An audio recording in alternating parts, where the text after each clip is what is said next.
आज हम लोग इस वीडियो के माध्यम से लंब वृत्ताकार बेलन यानी राइट सर्कुलर सिलेंडर के ऊपर आधारित कुछ शॉर्ट टाइप के क्वेश्चंस करेंगे और उसके कंसेप्ट्स को क्लियर करेंगे। जैसे यहाँ पर एक सम दिया गया है, दो लंब वृत्ताकार ठोस बेलन का अर्धव्यास 2:3 में एवं ऊंचाई 5:3 अनुपात में होने पर उनके वक्रतल का अनुपात क्या होगा। यानी दोनों बेलन के अर्धव्यास का अनुपात दिया गया है और दोनों बेलन के ऊंचाई का अनुपात दिया गया है। तो मान लेंगे पहले बेलन और दूसरे बेलन का अर्धव्यास 2 और 3 है, पहले का 2 दूसरे का 3 और ऊंचाई भी 5 और 3 है। तो हम लोग दोनों बेलन का क्या पार्श्वतल का क्षेत्रफल निकालेंगे। तो पहले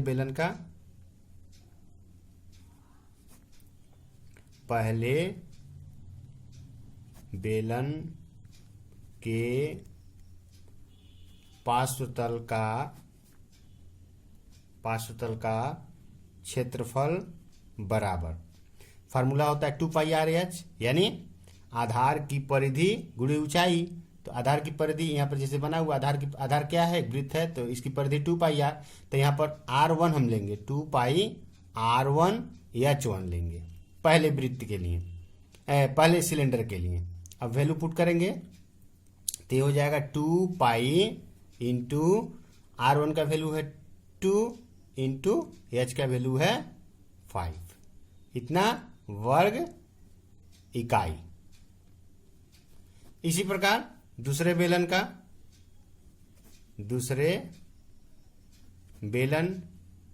के पार्श्वतल का क्षेत्रफल बराबर क्या निकलेगा।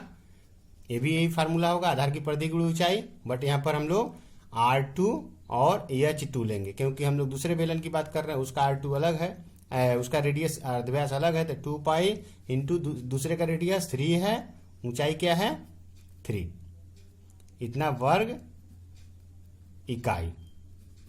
तो अभी क्या निकालना है, दोनों का अनुपात, तो इसलिए अनुपात निकाल दें हम लोग। अनुपात बराबर क्या हो जाएगा 2π इंटू 10 अनुपात 2π इंटू 9, 2π से 2π कट जाएगा, फाइनली क्या निकलेगा 10:9। ये हम लोग का आंसर हुआ।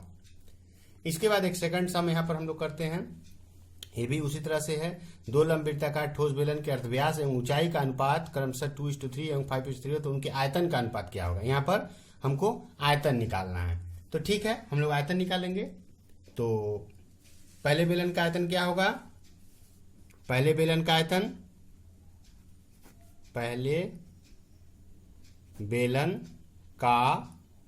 आयतन क्या होगा, फार्मूला क्या होता है। यहां पर हमको दिया अर्धव्यास एवं ऊंचाई का अनुपात दिया गया, तो फार्मूला होता है πr²h। तो हम लोग पहले πr1² लेंगे पहले बेलन के लिए। तो ये हो जाएगा पाई, आर का वैल्यू क्या है, मान लेंगे आर का वैल्यू 2 है, तो ये हो जाएगा 2 का स्क्वायर इंटू एच का वैल्यू क्या है 5, इतना वर्ग इकाई, इतना घन इकाई, क्योंकि ये आयतन है, आयतन में घन लगता है। ये हो जाएगा दूसरे बेलन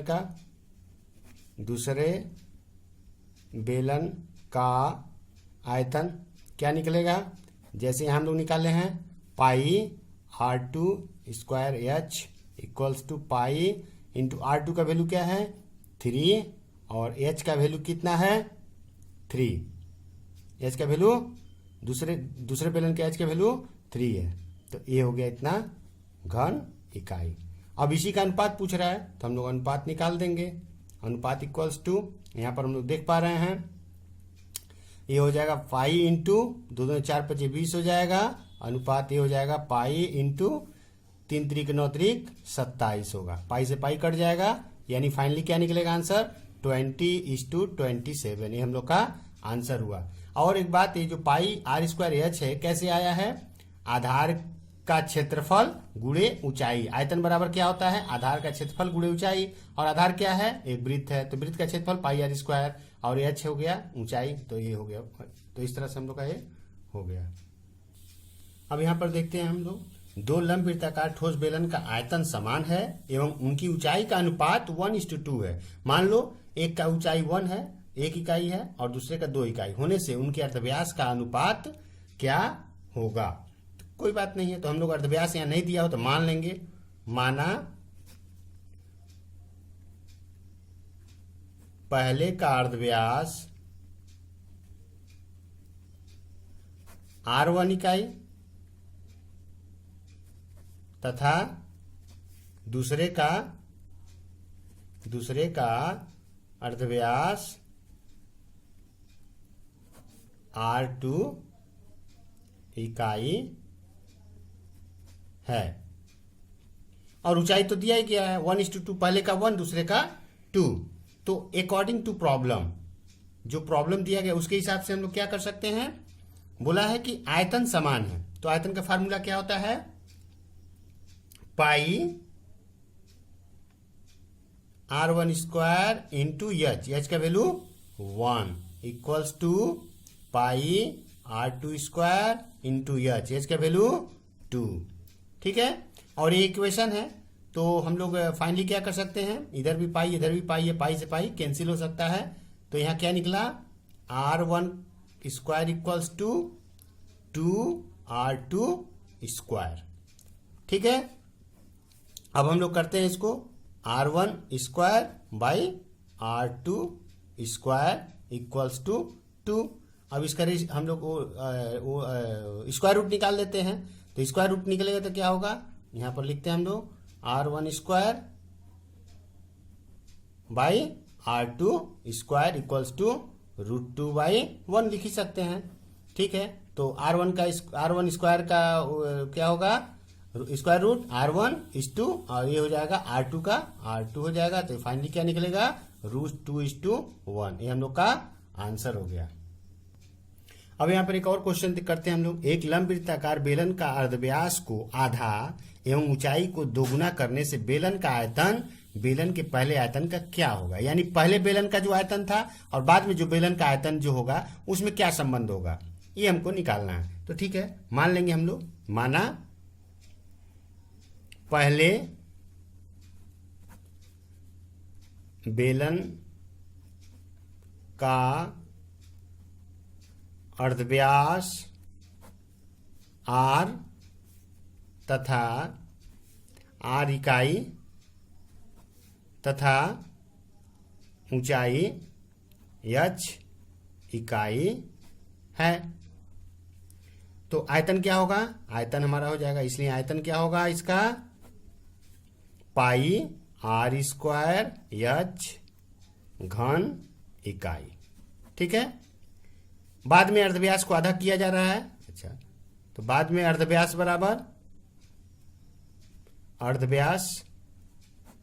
बराबर आधा किया जा रहा है, आधा, तो आधा का मतलब R/2 इकाई। अच्छा, बाद में ऊंचाई को क्या किया जा रहा है, डबल, बाद में ऊंचाई बराबर क्या बोला गया, ऊंचाई को दोगुना करने से, तो हमारा h था, तो ये कितना हो गया 2h इकाई, तो इकाई हो गया। अब आयतन, इसलिए अब आयतन निकालते हैं हम लोग, आयतन बराबर वही फार्मूला होगा पाई R स्क्वायर h, तो पाई R का मान क्या हो जाएगा R/2 हो जाएगा, इंटू h का मान क्या होगा 2h होगा, इतना क्या घन इकाई। अब इसको थोड़ा सा सरल कर देते हैं, pi into R square by 4 into 2h, तो 2 से इसको कट करेंगे तो 4 कटेगा 2, तो फाइनली यहाँ पर क्या बचेगा, फाइनली यहाँ बचेगा पाई R स्क्वायर h बाई 2।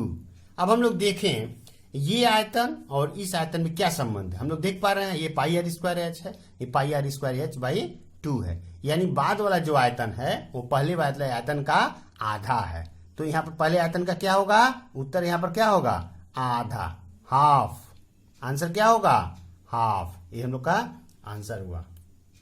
अब यहाँ पर एक सम और हम लोग करते हैं, ये भी ऊपर जैसा ही दिया गया है। दिया गया एक लंब वृत्ताकार बेलन का अर्धव्यास को दोगुना एवं ऊंचाई को आधा करने पर वक्र तल का क्षेत्रफल पूर्व बेलन के वक्र तल के क्षेत्रफल का क्या होगा। तो यहाँ भी दो तरह का बेलन होगा, एक पहले का बेलन और एक परिवर्तित बेलन। तो ठीक है, मान लेंगे हम लोग, माना पहले अर्धव्यास बराबर r इकाई तथा ऊंचाई बराबर h इकाई। ठीक है, तो इसलिए वक्रतल का क्षेत्रफल, वक्रतल का क्षेत्रफल फार्मूला क्या होता है वक्रतल का क्षेत्रफल का, 2 पाई आर एच। तो इसके हिसाब से ये हो जाएगा 2 पाई आर एच वर्ग इकाई क्षेत्रफल है, तो वर्ग इकाई। अब अर्धव्यास, बाद में अर्धव्यास क्या किया जा रहा है, बाद में अर्धव्यास बराबर 2r इकाई तथा ऊंचाई बराबर क्या बोला जा रहा है, आधा। ऊंचाई बोला ना, आधा करने पर, ऊंचाई को आधा करने पर यानी h/2 इकाई। ये क्या हो गया, h/2 इकाई। इसलिए वक्रतल का क्षेत्रफल, वक्रतल का क्षेत्रफल कब वक्रतल का क्षेत्रफल, जब अर्धव्यास को 2r कर दिया गया, ऊंचाई को h/2 कर दिया गया। तो ऐसे स्थिति में क्या हो जाएगा, 2 पाई इंटू r का वैल्यू 2r इंटू h का वैल्यू हो जाएगा h/2 वर्ग इकाई। ठीक है, तो अब यहां पर क्या कट रहा है हम लोग देख पा रहे हैं, 2 से 2 कट रहा है, यानी तब क्या मिला, 2 पाई RH वर्ग इकाई। हम लोग क्या देख पा रहे हैं, यहां भी 2 पाई RH निकला है, पहले भी 2 पाई RH ही निकला है, यानी यह क्षेत्रफल और ये क्षेत्रफल दोनों ही क्या है, बराबर हैं, यानी समान है। तो इसको हम लोग क्या लिख सकते हैं, समान लिख सकते हैं या फिर बराबर लिख सकते हैं। ये दोनों में संबंध हुआ, ये हम लोग का आंसर हुआ।